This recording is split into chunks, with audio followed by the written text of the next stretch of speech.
তোমাকে পাবো না জেনেও আমি তোমাকে প্রার্থনাতে চেয়েছি। তুমি আমার জীবনে না থাকতে পারো, সেটা তোমার ইচ্ছে। তুমি আমার অংশ হয়ে থাকতে না চাওয়া, সেটাও তোমার ইচ্ছে। কিন্তু আমি আমার প্রার্থনাতে স্রষ্টার কাছে শুধু তোমাকেই চেয়েছি। তোমাকে একবার মন ভরে দেখেছি।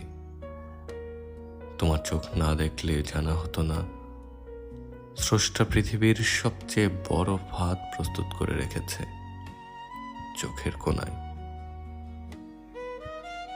তোমাকে না পাওয়া আমার হেরে যাওয়া নয়, তোমাকে না পাওয়া শুধু হারানো।